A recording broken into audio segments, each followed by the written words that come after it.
Bonjour, que de confusion tout de même, je m'explique. Une relation amicale m'a envoyé un message pour me dire que la communauté juive est désemparée devant l'attitude d'Emmanuel Macron face à la décision de la Cour pénale internationale. Expliquons. Après que le procureur de la CPI ait pu requérir un mandat d'arrêt contre Benjamin Netanyahou et Yoav Gallant, le communiqué du ministère des Affaires étrangères a rappelé une position de principe selon laquelle, je cite, « La France soutient la Cour pénale internationale, son indépendance et la lutte contre l'impunité dans toutes les situations. » Il est vrai que les atermoiements du quai prêtent souvent à confusion et que ce communiqué ne se distingue pas par son courage.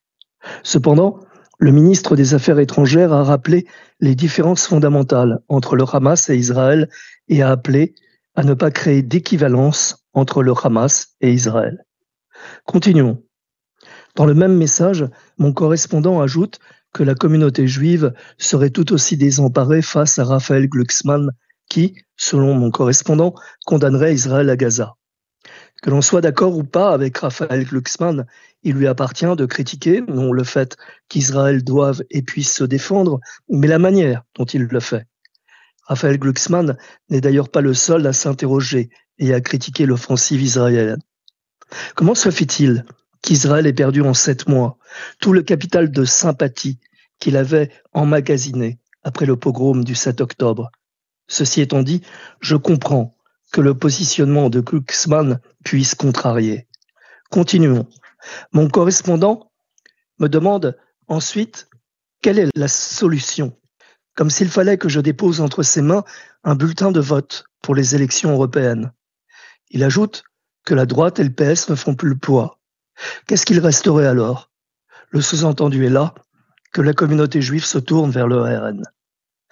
Faut croire que les éléments de langage distillés par tous les élus du RN porteraient leurs fruits.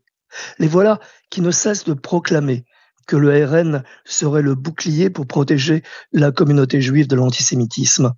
Des propos que je juge personnellement promptement scandaleux.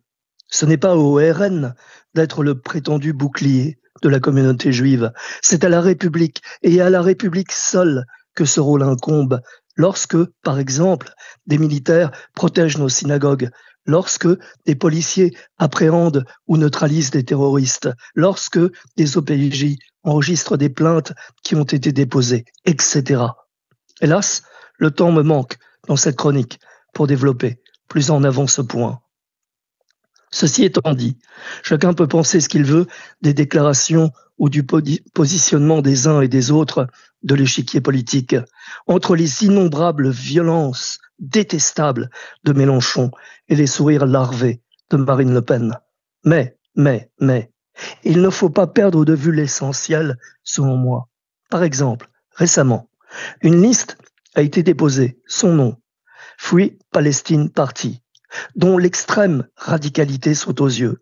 Or, cette liste communautariste appelle à voter le 9 juin pour la Palestine. J'ai eu l'occasion de dire à des journalistes que le 9 juin, l'on ne votait ni pour la Palestine, ni pour Israël, même si le conflit de haute intensité qui s'y déroule là-bas crée un clivage dans notre pays, que des tensions ont lieu et que l'hystérisation autour de ce conflit continue de créer de l'antisémitisme.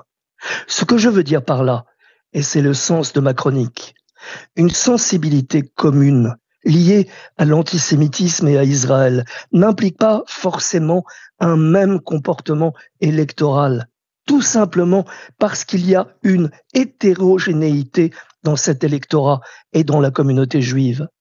Alors, c'est un ensemble de données politiques, sociétales, économiques, diplomatiques et autres que l'on doit prendre en compte pour les élections européennes, je rappelle, européennes du 9 juin, et non seulement l'épineux sujet Israël-Palestine.